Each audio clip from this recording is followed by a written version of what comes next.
people assume that negotiation is all about the bark and the bite, right? That assertiveness. And that's why I think so many women feel that they're not effective negotiators because they don't see themselves as having the capacity to be assertive. And for me, like, assertiveness is only one of a number of factors. Welcome to the Fueling Deals Podcast, the podcast that teaches how to accelerate your business growth through all types of deals. It's time to fuel up, so buckle in with your host, Corey Kupfer. There are only two ways to grow your business: organically through sales and marketing and providing great products and services, and inorganically through deals. Too many companies focus only on the first way, organic growth. Welcome to the podcast, which will help accelerate your business growth inorganically. My guests are a huge variety of deal makers and experts on all types of deals who have personal experience that can help you grow, get clear, learn best practices, and avoid mistakes. We discuss everything from large, complex mergers and acquisitions to smaller deals that you can do even without significant capital. My guest today is Cindy Watson. She is the founder of Watson Labor Law, but more recently, the founder of Women on Purpose and the creator of the Art of Feminine Negotiation program. Her book, The Art of Feminine Negotiation, How to Get What You Want from the Boardroom to the Bedroom, is due out this year. And I am so excited to have Cindy on the show. Welcome. Oh, thanks, Corey. It's so great to be here. Thanks for having me.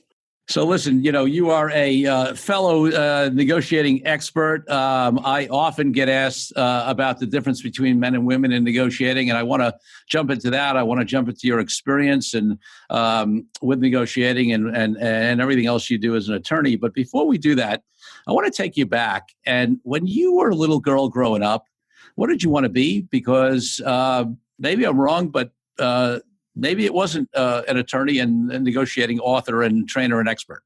Yeah, it's funny you ask that because I think that's one of the things that ultimately ended up prompting me to go on this new mission about women on purpose, and in particularly for the art of feminine negotiation. Because when I was young, I grew up in a low rental apartment complex in what was considered a tough neighborhood. I didn't know it at the time until much later in life. For me, it was just home. But I was in love with the creative side. I loved to write, like fiction, crazy, outlandish stories. I loved to sing. I loved to dance.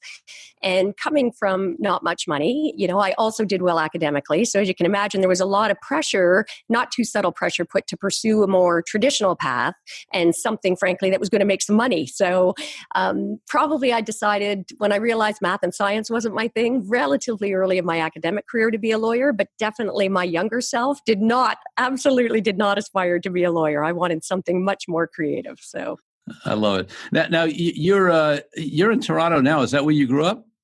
Yeah, grew up in Scarborough, but sort of born and bred then in Toronto. And I'm actually living in Muskoka now, but most of my business is out of Toronto still. So great.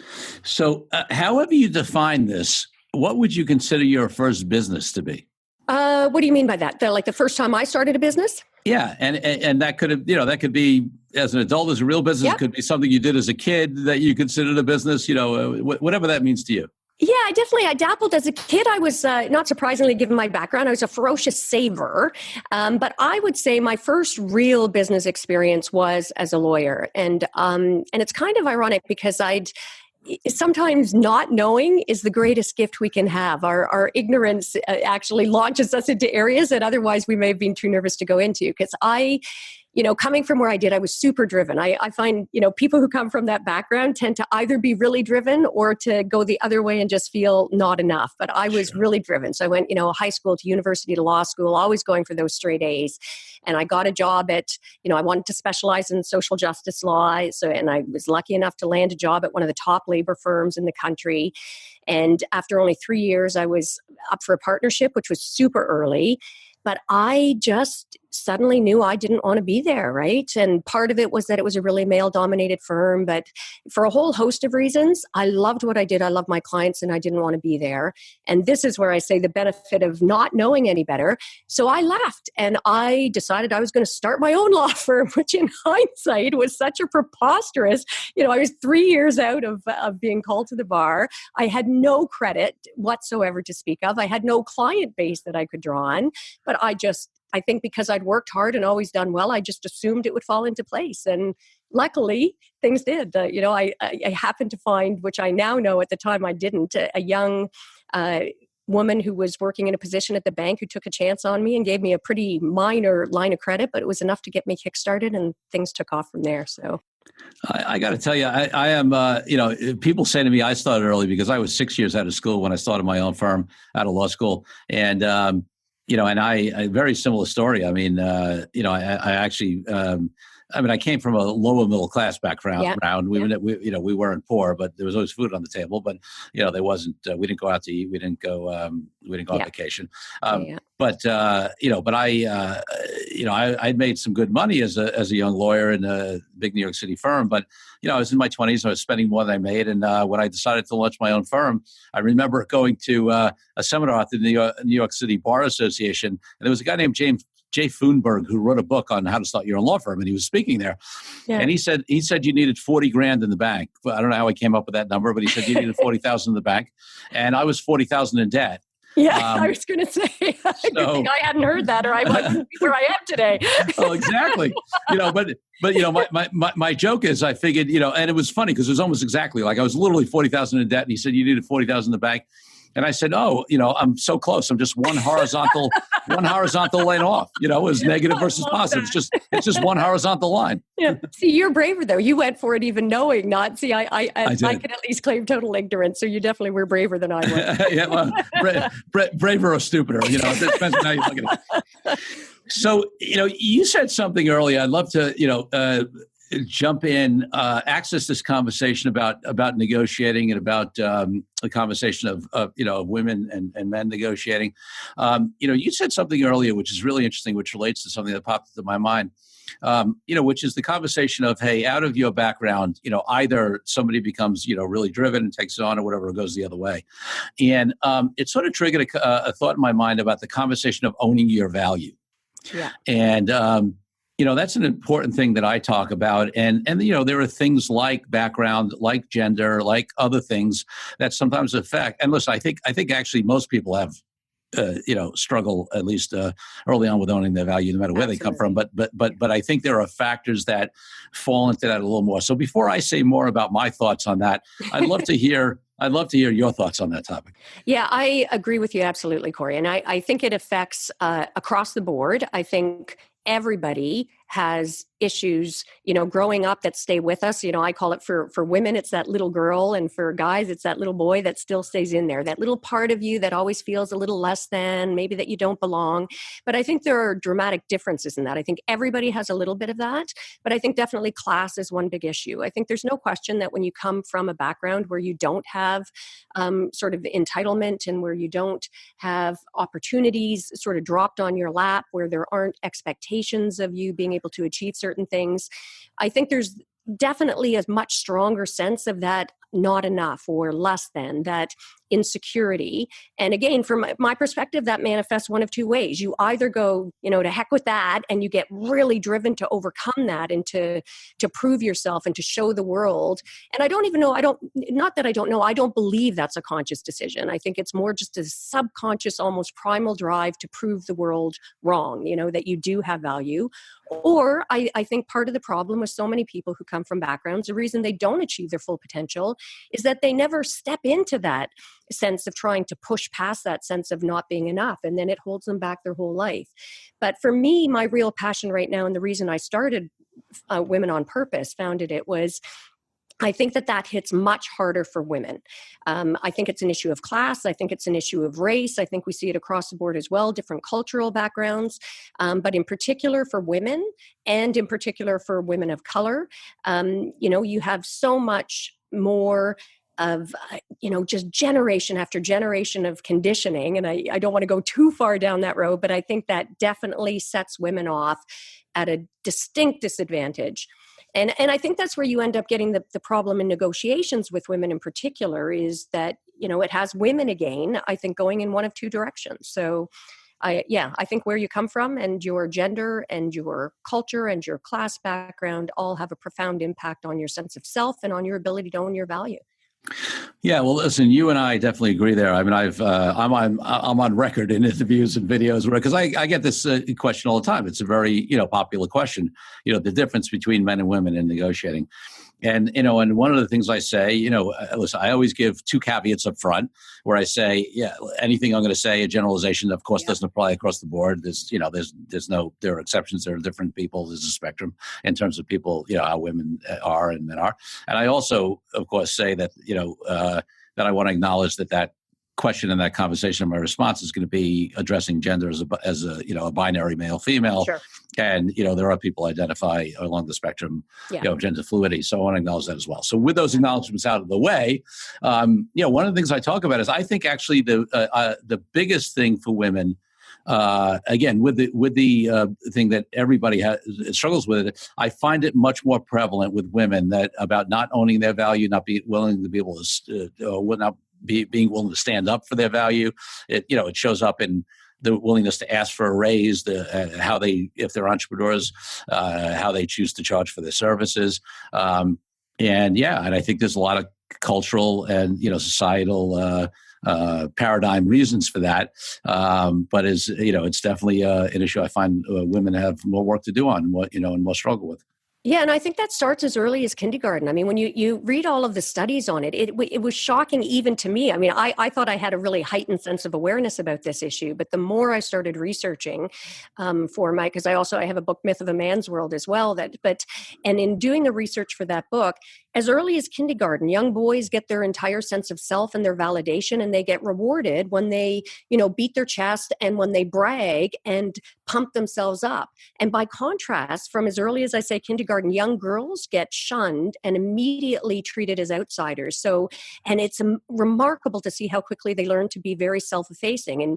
And you see, and that continues to adulthood with women with this old thing, I mean, every time, not being able to take a compliment, always deflecting it. And for negotiations, I think that ends up manifesting in one of two ways. You get either women who have that strong sense of that not enough, and they feel their very strong perception is that they're not effective negotiators. Or at the opposite end of the spectrum, I think you see women overcompensating and adopting what they believe is a more masculine mode of negotiating because they believe that's the only way to succeed. And frankly, neither are true. I think it's so important we start debunking those myths. And this may be a little controversial, so I was going to say apologize in advance, but I actually don't make apologies for it typically. I actually believe that when women step into their natural feminine strengths as negotiators, I call it our secret weapon, one of our secret weapons, if they get comfortable just stepping into their natural feminine intuitive negotiation styles, I think women actually can be, and this is a generalization again, obviously, everything's individualized, but can be much more effective negotiators than men or people operating from a more masculine style of negotiation. Listen, I'm not going to dispute that. I would.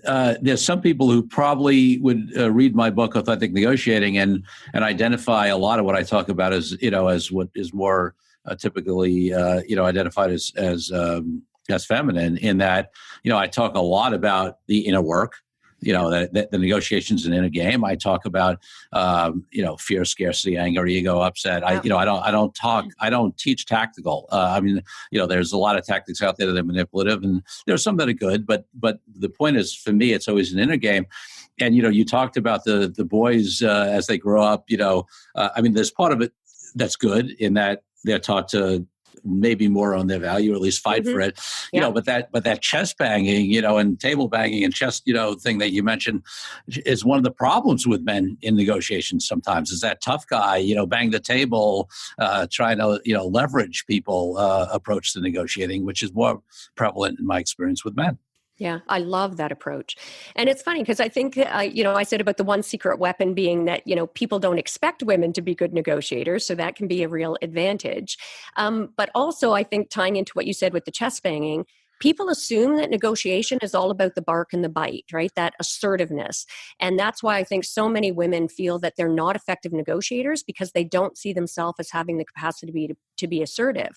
And for me, assertiveness is only one of a number of factors. I mean, rapport building, empathy, flexibility, intuition, trustworthiness. These are all key skills that you need to be a really effective negotiator. And these are all things that are more typically associated as feminine traits. And ironically, even with assertiveness, when women are negotiating for somebody else, or advocating is a better word, when women are advocating for somebody else, whether particularly somebody they care about, a child is the best example of that, but there are numerous Oh, yeah. others. Look out, like they're going to invoke that mama bear. So it's not a question of capability. It's a question of mindset, and women have to get over that. So I'm often saying to women, you can invoke that mama bear for somebody else. Think about that little bear cub inside of you. Like we were saying earlier about the little girl and the little boy. We all have that little bear cub inside us. So invoke your mama bear for your own little bear cub inside you, and then you are unstoppable. You're the complete package. If you tap into those natural negotiation skills and you step in with some comfort to your assertiveness when you need it, look out. Absolutely. And I think the other distinction I would draw is the difference between assertiveness and aggressiveness, right? Yes. Because some of the, I think those words get conflated sometimes, and people think assertiveness means, you're going to be banging the table and yelling and screaming. And the truth is, the best negotiators that I know are actually the ones that have that quiet confidence, and they assert their provisions strongly, but they don't need to raise their voice. They don't need to bang the table. They don't need to threaten to, play games to walk out. And I think that's much stronger than the people who are aggressive, the people who are truly assertive without being aggressive. Absolutely. And if I can, I'll get a little vulnerable myself here for a moment, because I think that was something that I was guilty of for a period. And it wasn't until I was able to sort of, had an incident with my son and was able to look back that I really recognized in myself. And that's why I say for the women, they either overcompensate. And I think you see that whether it's women CEOs or police officers or in their negotiation, there's that tendency sometimes to feel the need. And I think we're starting to get over that. I think we're seeing some generational shifts, which is great. But certainly, I think, my generation, the generation before me, the generation just after me, no question that there's that sense that if you're going to make it in what we perceive to be a man's world, then you need to really come at it with everything you've got. And there was an absolute conflation of aggressive with assertive. And for myself, I remember taking a negotiation course in law school. And the entire course ended up being based on, our marks ended up being based on our negotiation, which I didn't know, I probably wouldn't have taken the course, to be honest. So you're basically, we're given a series of simulated negotiations that you had to do, and we were broken into these arbitrary, sort of couplings throughout the course of the year. You had the 1 hour class to come to a negotiated settlement. And as it turns out, and if you didn't get a settlement in that 1 hour, you got a 0, which you can imagine in law school, if you remember how competitive it already is, right? Sure. But whoever ended up getting the highest monetary amount, and sadly, and I think this is one of the problems with what we're taught as a society about negotiation, and not just in law school, but I found it disappointing that this was in law school, there was 0 marks or acknowledgement for creative thinking or outside the box or win-win solutions, which really is what a good negotiation should be about. It was all about if whoever got the highest amount of money got the highest mark. But long story short, I went through that year and I was able to, and I'm not bragging here, it shocked me as much as anybody, but I won virtually every single simulated negotiation, which got harder and harder to do as the year went on, because everybody comes gunning, of course, assuming you're this barracuda. And I wasn't, ironically, at that point, and it wasn't until later I realized I was all about that rapport building, and I'd immediately sit down as quickly as I can. What do you need? What is it you're looking for on the other side? Let's find something so that we can both win out of this, trying to show empathy, to get in their headspace, using my intuitions, trying to build that trust. Then I started the practice of law. And as you no doubt, remember from particularly in New York, all of the positive reinforcement I got was when I was tearing people apart on the other side. And especially, as you can imagine, in labor law, representing trade unions and coming in as a woman, which back at that time, I was typically the only woman in the room. My clients, adjudicator, everybody. So I started adopting that. And I really reached a period myself, if I'm, as I say, being vulnerable here, Court, where I was known as the barracuda or the piranha or whatever. And at that stage, it was, intended by my clients as being this absolute compliment. But then, I got married, had 3 kids in 3 years, and, was having a discussion with my son the one day. I thought it was just a discussion. And all of a sudden, and I could just see his frustration. And he turns to me, he's like, "For God's sake, Mom, does every conversation with you have to be an argument that you win?" And it ripped my heart out, right? And I really held a mirror up to me. And it was only then that I reflected back and realized I had lost my sense of self, because I was naturally a really effective negotiator using my natural feminine traits without even realizing it, and then got bamboozled into thinking I had to become something else and had to be this aggressive persona to be effective. So that was a massive mind shift for me. And that's what really prompted me to start the Art of Feminine Negotiation programming as well, to have women, those women who feel less than, let them step into their feminine power. But those women who are overcompensating, you may still get good results, but boy, there's a big price to pay for that, Corey. No question. Listen, I always say, and this applies, to men and women, there are only two types of negotiations. One is and this is a very, very, especially because I negotiate in business, for deals, relationships, strategic alliances, contracts, that kind of stuff. But in most situations, there's one type of deal, which is basically, it's a negotiation that is either going to be the start of or the continuation of an ongoing relationship. Absolutely. And even in labor, management relations, which is a tough area, and I did some of that very early in my career.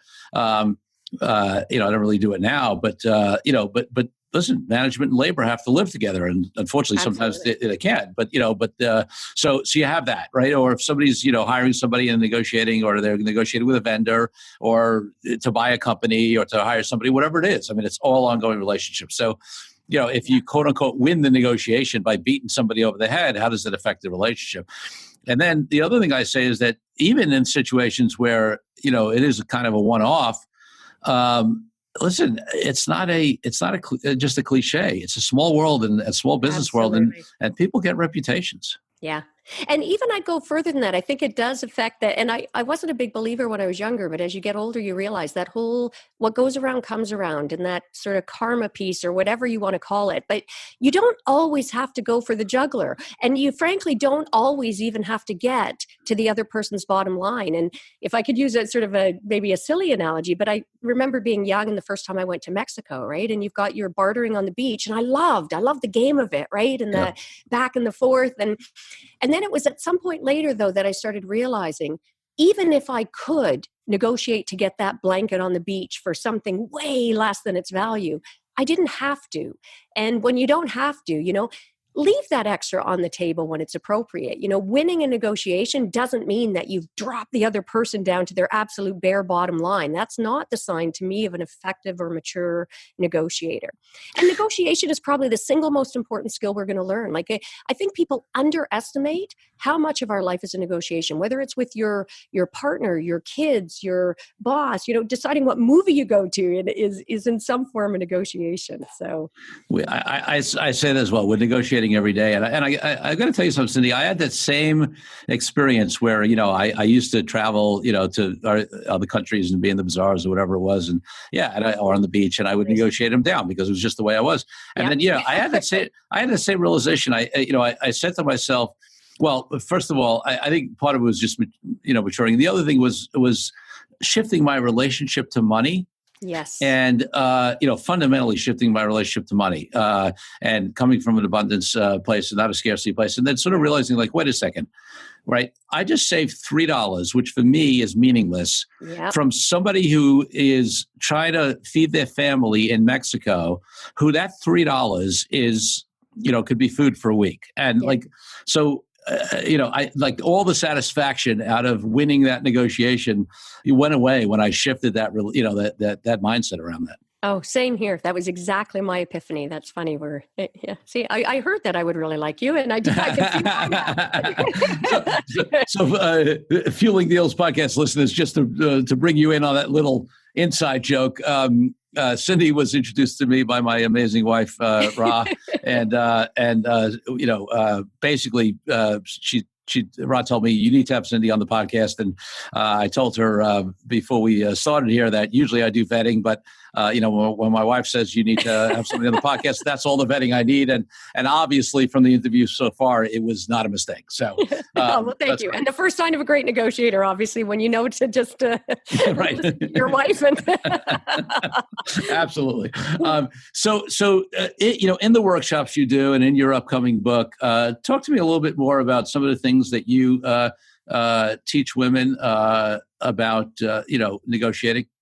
Yeah, I'd say a big part of it, as you say, is knowing your worth, ironically, so that it's not going to come as a surprise to you that there's a big chunk at the front end, I think, whether I'm doing workshops or weekend retreats with women or in the book as well, is making that mindset shift. And awareness is the first piece of that. I think so many women are just not aware of how deeply the conditioning runs. And, again, just another study like SAT studies, bringing something like this to their attention, that for SATs in the US, they've done studies, and it was shocking even to me that young women going in to write their SATs, they did a control group where half the control group just filled out the normal sort of preemptive information, and the other half of the control group just had to check off a box to identify their gender, male or female. And consistently, in pretty staggering numbers, Corey, the women who had to, these young women who had to identify their gender, that was it. Simply the act of identifying their gender had them underperform. They consistently underperformed on their SATs. So clearly there's a lot of work that I do about identifying, whether it's those kindergarten or the SAT or some of our unconscious biases. And that's on both sides. Men and women both suffer from unconscious biases, and as against each other and internally within each of their respective genders as well. So do a lot of work around that mindset and having women really know their worth. But the big thing I think is women consistently tend to make less money. And part of that problem, it's easy to point the finger and say, oh, men are being exploitative or whatever. But really my focus is not that at all, because I believe the real work needs to be done within women internally. They need to start owning that inner worth. They need to start recognizing that part of the problem is, frankly, they're not asking. Women just don't ask. When you look at the studies about when people are offered their initial salary when they start a job, over 60% of men will negotiate that initial job offer salary. Only 7% of women do. And of that rarefied 7% who do, they typically ask for significantly less. Like their aspirational levels are low. And, apparently 45% of women suffer from the belief that they can't change their circumstances. Well, just imagine going into negotiations. If you don't believe at the outset that you have the capacity to change your circumstances, that's a pretty fundamental problem to being able to negotiate. So I deal a lot with that ask. Go ahead. Sorry. No, I was just saying that's huge, and I think you raised a couple of things in there. I mean, one is, this is where it gets back to a lot of my work, which is the mindset conversation. And it's why it drives me crazy that there are so many negotiating training out there that only focus on the tactical. Yes. If they do this, you do that. If you do that, they do this. And there's counter tactics to the counter tactics to the counter tactics. Yeah. And sometimes it becomes really manipulative game playing. But even where there's some appropriate tactics to learn. But if you don't learn the underlying stuff, it's like you said, if somebody goes in with a significant limiting belief as to their value, as to their ability to ask, as to their entitlement to even stand up for themselves, then I don't care what you teach them on a tactical level. It's not going to make that much difference. Yeah. And I'd actually go a step further and say it's counterproductive, because I think and I agree with you wholeheartedly on that. And I think of any of the sort of so-called education I got, absolutely focused on tactics. And I really quickly dismissed that, because when you have that confidence about your ability to own your value, and when you know what your reservation price is going to be, and you know how sort of the fundamentals of going in there with confidence and being prepared to ask and being prepared to get no's and knowing that you're going to be able to deal with that however it comes up, that is infinitely more powerful than what I call mind games about, who's sitting higher in the chair or who's at the position. I don't care whether somebody's standing while I'm sitting over me. I'm confident that they're not going to get me to a position I don't want to get to. So you can stand or sit or turn upside down. It is not going to affect me. So for me, that big key is getting a very small part of it. And it only comes later. And when I'm doing my one-on-one coaching, for some people, we don't even get to tactics until I'm really confident that people have that inner confidence and that they know their worth and that they are comfortable getting in there and asking. And one of the exercises I do with them about that, because I think a big part of that is conditioning, but part of it is that fear of no, that fear of rejection that women have. So I actually do exercises with the women in my workshops or in my coaching, and I lay it out in the book as well, is to get them to actively go for the no. And I think Richard Fenton wrote a book on it, on that. And so get out there now and start practicing. And I don't care if you're really not comfortable now, go to yard sales if you have to, go to garage sales until, negotiate when you're on those vacations, even if you don't want to. Just start getting your comfort. And in fact, make it a game where you turn it on its head. Instead of the anxiety that comes from knowing you're trying to get a yes, actively go out and try and get as many no's as you can. So set a target for yourself that, if you want, if you're in sales, for example, if I know I need 10 sales this week, set a target for yourself that you're going to go for 100 no's. A, you're going to push yourself harder, but B, you start desensitizing yourself to the word. And it is a really effective mind shift for people when they start going for the no, and the power of that word suddenly becomes less and less and less. They're way more comfortable than when they need to get in there and start asking for what they want, and they're going to get more, and they're going to get better results. Yeah, build that muscle when it doesn't count, right? Absolutely. I love that. I think about there's a woman that both my wife and and I know well, who's one of the top executives at Citigroup, and I remember talking to her one time because, in this conversation, because, asking for raises and promotions is an area that, as you alluded to, that, women don't do, aren't as strong in because of the conditioning and that kind of stuff, because it hits everything, right? It hits the value, it hits asking, it hits the fear of rejection, it hits all that stuff that you raise. And one of the things, I was interviewed for an article one time and, asked about how people, but specifically women, because it was a reporter that focused on women, could deal with that. And I relayed this story because I thought it was important. And one of the things that this person does is she says she starts preparing for her next year's salary and promotion negotiation or discussion the day after the last one happens. Yeah. Right. And what she does is she keeps track because, listen, there is a part of this as well. First of all, in general, there's this thought, especially in big companies, that a lot of times the management only, forgets what you've done except in the last, 30 days or whatever. So what you've done all year doesn't matter. And that's in general. Yeah. But also there is a dynamic where, let's face it, there is the societal conditioning on the other side as well. And, there are, I don't want to do cross the board, but there are certain men who their tendency may be, even if it's subconscious, to devalue women's contributions even more.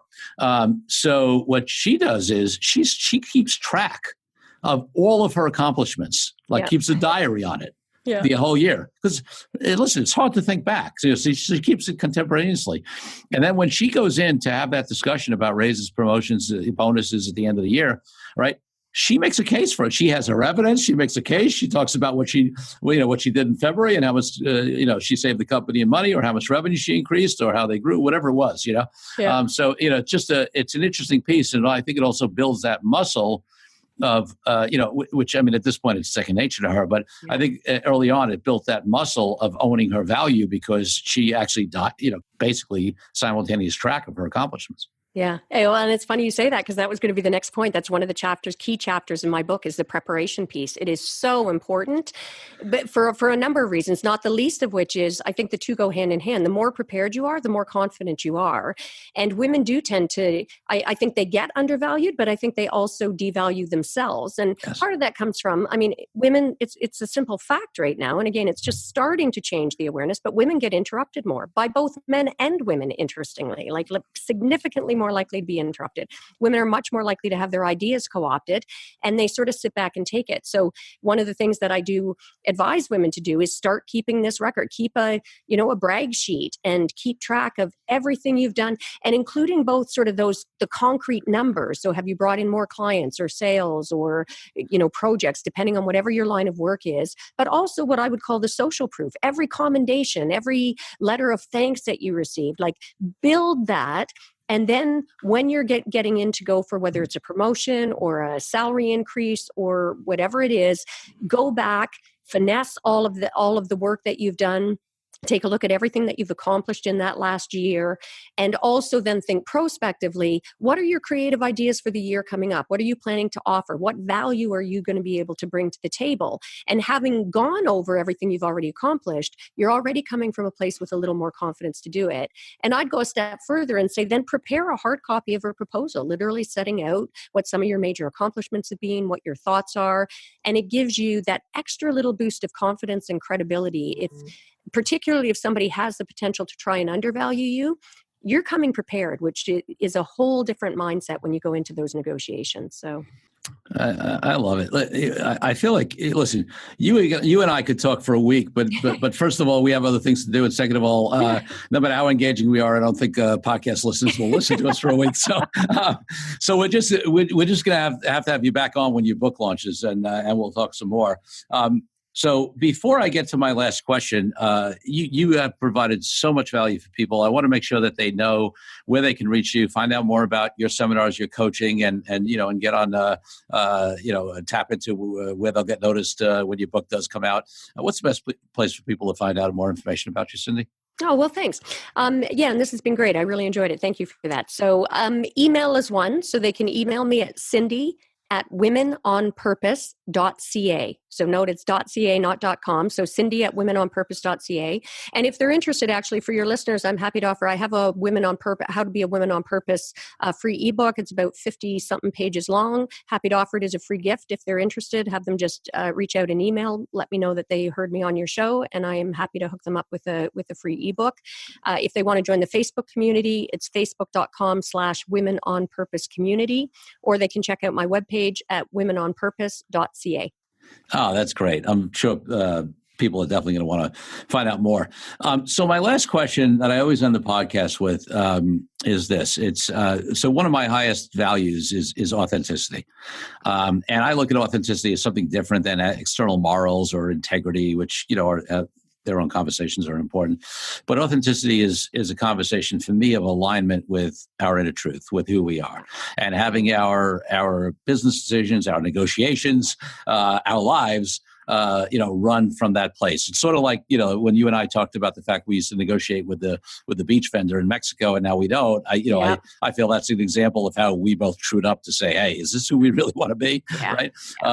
So I would love to hear your take on authenticity, how it plays into your life and business, and the way you train people in negotiation, and how you, and what do you do to stay authentic? Yeah, I love that question, Corey. I think a couple of things. First, I'm thrilled that you asked that. I think it's something that as a society, we don't do enough.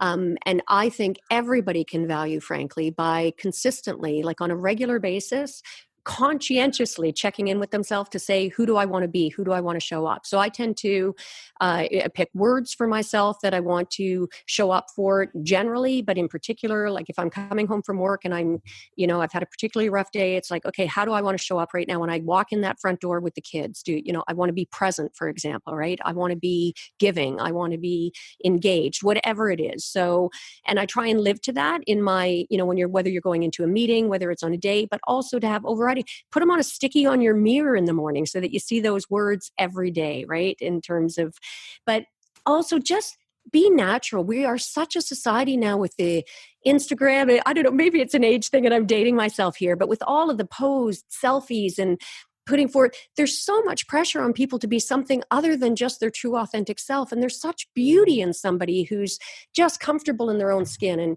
And that would be the message I would give to the women that I train as well, which is whether it's in negotiation, to me, one of the most important things is tap into your natural negotiating style. Be yourself. You don't need to be anybody other than your most gorgeous, highest, best version of yourself. And I am trying every day to work on myself to live into that. And it's an ongoing work in progress. I fully confess that. And I think anybody who's being honest with themselves, it will always be an ongoing work in progress. Absolutely. Absolutely. And there are layers and layers, right? Yes. That onion is Listen, Cindy, thank you so much for being on the show. I so appreciate having you. Oh, thank you. It's been lovely. You've been an absolute pleasure. And thank you, Fueling Deals listeners, for tuning in. Remember, there's only one difference between companies that grow inorganically and those that don't. And it's unrelated to size, amount of capital, or any other factor. other than that the owners and executives of companies that do deals make a decision to do deals, and then they take action. It's time to refuel. So until next week, Corey Kupfer signing out. Thank you again for tuning in. Be sure to leave Fueling Deals a rating and review on iTunes and Google. Check out all our episodes at fuelingdeals.com to find out more resources to accelerate your business growth.